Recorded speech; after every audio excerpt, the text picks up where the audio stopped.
টকাৰ ৰাজনীতি কৰি আছোঁ নে কি কৰি আছোঁ বুলি আমি কিন্তু এতিয়া পৰিলক্ষিত হোৱা নাই আমাৰ মাজত। আমি কোনো এজন ব্যক্তিক জাগা জাগা গৈ গ্ৰুপে চুপাই চুবুৰীয়া আমি টকা বিলোৱা নাই।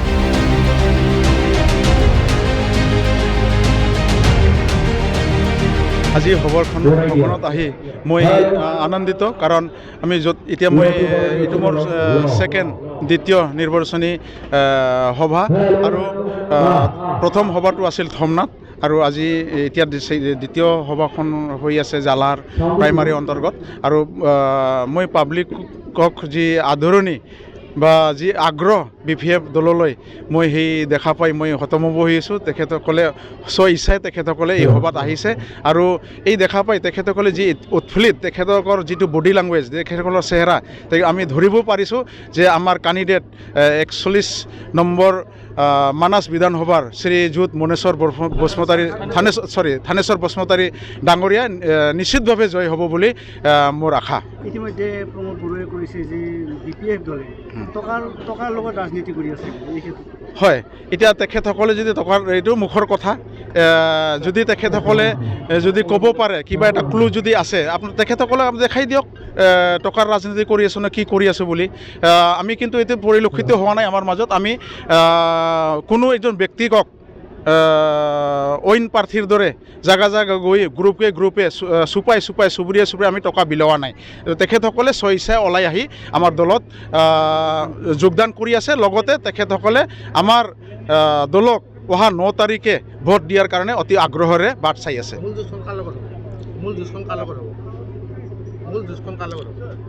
ইয়াতে যুঁজ বুলি মই ক'ব নিবিচাৰোঁ, কাৰণ যি ৰাইজৰ যিটো উৎফুল্লিত বা যি আগ্ৰহেৰে মই ক'ব বিচাৰোঁ, আমাৰ BPFৰ দলৰ কোনো যোগ নহয়। কাৰণ BPF যোৱা BTC ইলেকশ্যনত BPF আৰু BJP প্ৰত্যেকটো সমষ্টিতে ফাৰ্ষ্ট আৰু ছেকেণ্ড হৈ আছিল।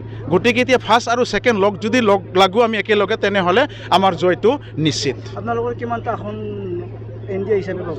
NDA হিচাপত BTCত আমি 15খন পাম, আৰু ষ্টেটত গোটেই অসমত আমি 126ৰ ভিতৰত আমি 100+ পোৱাৰ কাৰণে যত্ন কৰি আছোঁ, আৰু পাম বুলি আমাৰ আশা।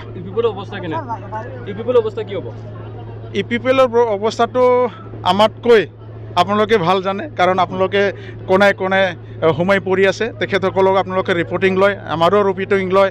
আমি যিটো জানা মতে EPPLৰ এইবাৰ এটা বিগ 0 হ'ব। হয়, ৰাইজৰ দলে প্ৰচাৰ চলাই আছে, এইটো পৰিলক্ষিত হৈছে বিশেষকৈ মানাস বিধানসভা সমষ্টিত। কিন্তু লাষ্ট যিটো সেই হাঁহিটো BPF দলে মাৰিব। হয়, টৰ্চ লাইট আছে, কিন্তু মই নাভাবোঁ টৰ্চে কিছু সেইটো লেভেলত গৈ নাপাব যেন পাইছোঁ। আমাৰ মানাস বিধানসভাৰ সমষ্টিত আমি